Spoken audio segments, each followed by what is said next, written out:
Picture a city where every fourth building is a tavern or a brothel, where a man can spend more gold in a single night than a farmer earns in 10 years, where the streets are named after the sins committed on them, and the harbor is so packed with ships that you could supposedly walk from one side of the bay to the other without ever touching water. Now picture that same city gone. Not slowly, not over centuries. Gone in less than 3 minutes, swallowed by the earth itself, while church bells were still ringing on a Tuesday morning. This isn't fiction. This is Port Royal, Jamaica. For nearly 40 years, it was the single richest, most violent, most morally bankrupt port on the planet. English preachers called it a Sodom that God Himself would eventually punish. Pirates called it home. And in 1692, something happened that made the preachers look like prophets. Today, we're going to find out exactly how a strip of sand at the edge of an empire became the wickedest city on earth, and exactly how it ended in a single catastrophic morning that turned an entire town into an underwater tomb. Part 1. The accidental sanctuary Port Royal was never supposed to exist the way it did. In 1655, an English invasion fleet sent by Oliver Cromwell as part of his Western design against Spanish America landed in Jamaica after failing spectacularly to take their real target, Santo Domingo. Jamaica was a consolation prize. It was thinly populated, poorly defended, and, from a European perspective, barely worth having. But the English had a serious problem. They had just stolen an island from Spain, and Spain was still the most powerful force in the Caribbean. If a Spanish fleet showed up to take Jamaica back, the English garrison stood almost no chance of holding it. They didn't have enough warships. They didn't have enough soldiers. What they had was a deep, defensible natural harbor at the tip of a long sand spit, and an empty threat. So the governor did something that would shape the next 4 decades of Caribbean history. He invited pirates to move in. Not officially, of course. On paper, these men were privateers, sailors licensed by letters of marque to attack the ships of England's enemies, mainly Spain. In practice, the line between privateer and pirate was so thin it barely existed. The deal was simple and brutally effective. Dock your ships in our harbor, spend your stolen Spanish silver in our taverns, and in exchange, your very presence will scare off any Spanish fleet foolish enough to attack. Port Royal wasn't defended by cannons so much as by reputation. It worked almost too well. Within a decade, this sandy peninsula that had barely registered on any map became one of the largest English settlements in the Americas. Bigger, in terms of sheer wealth per capita, than Boston or New York. Because the spit of land was so narrow, there was nowhere to build outward, only upward. Multi-story brick townhouses rose along cramped streets, giving the skyline an oddly European look for a Caribbean outpost. More like a chaotic slice of London than a tropical port.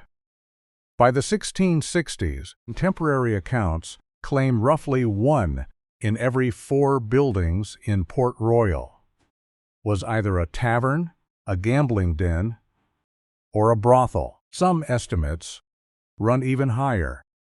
Money in Port Royal didn't behave like money anywhere else in the English world. This was a cash economy, built entirely on plunder, and plunder doesn't respect class structure. A common sailor with a full purse of Spanish pieces of 8 could outdrink, outdress, and outspend a plantation owner. And for a few wild years, nobody in Port Royal cared where the silver had come from. The city's most famous resident was Henry Morgan. Part privateer, part pirate, part future governor, depending entirely on which decade you asked him. Morgan used Port Royal as his home base for some of the most audacious raids in the history of piracy. The sack of Portobello in 1668, the burning of Maracaibo, and finally the assault on Panama City in 1671, a raid so brutal and so profitable that it embarrassed the English crown into technically prosecuting him right before knighting him and making him lieutenant governor of Jamaica. That contradiction, a wanted pirate, becoming the king's own representative on the island, tells you almost everything you need to know about how Port Royal actually worked. The money that flowed back from these raids didn't sit quietly in vaults. It burned through the taverns and gambling houses in days. Ships' records and court documents from the period describe pirates blowing an entire year's plunder on a single night of drinking, dice, and company, then signing back onto a ship broke, because broke men make eager crews. Merchants in Port Royal understood this rhythm perfectly and built entire businesses around draining a pirate's pockets as fast as physically possible. It was also, strangely, one of the most socially fluid places in the English-speaking world. Escaped or freed slaves, disgraced former naval officers, runaway indentured servants, and the occasional disowned aristocrat all rubbed shoulders in the same gambling dens and rum shops. Status in Port Royal wasn't inherited, it was spent. For a brief, chaotic window, this lawless little peninsula was the wealthiest port in the English Americas, generating so much trade that it briefly rivaled the volume moving through some ports in England itself. Of course, none of this made Port Royal a pleasant place to live. Disease moved through the crowded, poorly sanitized streets constantly. Violence was routine and rarely punished with any consistency. The same courts that occasionally hanged pirates for show were staffed by officials who owed their own prosperity to piracy. It was a city that ran on contradiction. Officially condemned, unofficially essential, and entirely unable to last. Before we get to the morning, everything changed. I want to ask you something. If you were transported back to the 1680s and had to choose one lawless boomtown to walk into, Port Royal, at the height of its piracy, or a Wild West frontier town 2 centuries later, which one do you actually think you'd survive longer in? Drop your answer in the comments. I genuinely want to see how people are thinking about this. And if you're the kind of person who likes digging into the darker, stranger corners of history like this, do me a favor and hit subscribe on Void Bilge. It costs nothing, it takes 2 seconds, and it directly helps this channel keep making videos like this one. All right, Back to Port Royal, because everything is about to change in the space of about 3 minutes. June 7th, 1692 started as an ordinary, sweltering Tuesday. It was a religious holiday, so the streets and taverns were unusually full. Church services in the morning, drinking and business afterward. Ships crowded the harbor as they always did. Nobody in Port Royal had any reason to think this day would be different from any other. At approximately 11:43 in the morning, the ground began to move. Jamaica sits near a genuinely active fault system, and what struck that morning was a powerful earthquake. But the earthquake itself wasn't what destroyed Port Royal. It was where Port Royal had been built. The entire city sat on a long, narrow spit of loose sand and coral rubble, essentially an unstable finger of land reaching out into the harbor. Solid ground for building a warehouse, catastrophic ground for surviving an earthquake. When the shaking hit, that sandy foundation underwent a process geologists call liquefaction. Saturated, loosely packed sand momentarily loses its solidity and starts behaving like a liquid. The ground beneath Port Royal didn't just shake. It turned to soup. Streets rippled like water. Brick buildings that had stood for 30 years sank and folded into the earth within seconds. Survivors' accounts, recorded soon afterward, describe people running through the streets, only to be swallowed to the waist, or entirely, by ground that had simply stopped being solid. One famous account describes a man being sucked into a fissure in the earth and then thrown back out by a second shock, alive, but half buried, as the ground closed around him again. Then came the water.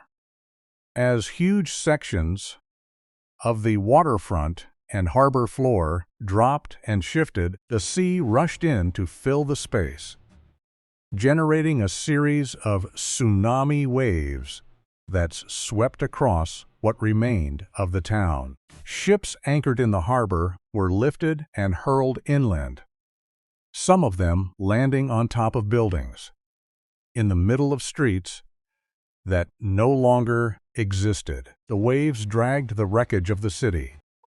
Buildings, bodies, cargo, cannons, back out into the harbor as they receded. In the space of a few catastrophic minutes, somewhere around 2/3 of Port Royal simply vanished beneath the sea. The estimates suggest roughly 2,000 people were killed in the earthquake and tsunami itself, with disease and injury in the chaotic aftermath, pushing the final death toll significantly higher over the following weeks. For a town whose entire identity had been built on defying consequences, the consequences arrived all at once. To the religious authorities of the era, this wasn't a natural disaster. It was a verdict. Sermons across the English-speaking world seized on Port Royal's destruction as unmistakable proof of divine judgment, the wickedest city on earth finally scrubbed away by the hand of God. It was, from a certain point of view, an almost irresistibly tidy morality tale, and preachers repeated it for generations. The English tried to rebuild anyway, but Port Royal's luck had genuinely run out. A devastating fire tore through the rebuilt settlement in 1703, and a string of hurricanes battered it in the decades that followed. Eventually, colonial authorities gave up and shifted Jamaica's administrative center across the harbor to a new, safer town, Kingston, which remains the island's capital today. What had once been the wealthiest port in the English Americas was reduced permanently to a small fishing village clinging to the same sand spit that had betrayed it. But Port Royal never actually disappeared. It just moved underwater. Marine archaeologists who began systematically diving the site in the 20th century found something extraordinary. An entire slice of a 1690s city preserved almost exactly as it was in the instant it went under. Divers have documented building foundations still standing upright. On the seafloor, complete streets you can literally swim down. Taverns with intact wine bottles still corked and a pocket watch recovered from the wreckage, with its hands stopped at the moment the earthquake struck. A detail so perfect it sounds invented, and yet it's real, and it's on display today. Archaeologists have sometimes described the site as a kind of underwater Pompeii, not a city that decayed over centuries, but one frozen mid-motion, capturing an ordinary Tuesday that suddenly, violently, wasn't. Port Royal's story is, in the end, a fairly brutal lesson about the limits of lawlessness. You can build a fortune on stolen gold. You can build a city on rum, violence, and moral compromise. And for a while, it can even work spectacularly well. But you cannot build any of it on ground that was never stable to begin with, literally or otherwise. Port Royal had 4 decades to prove that an empire built on piracy could last. The Earth needed less than 3 minutes to prove it couldn't. Today, Port Royal is a sleepy fishing village. Most tourists drive straight past on their way to Kingston. Almost nothing above the surface hints at what it used to be. But beneath that calm, blue water, an entire pirate capital is still sitting exactly where it fell, over 300 years ago, waiting for the next diver, curious enough to go looking. Thanks for watching Void Bilge. If you want to go deeper into the real lives of the pirates who called places like this home, check out the video on your screen right now. Fair winds, everyone. I'll see you in the next one.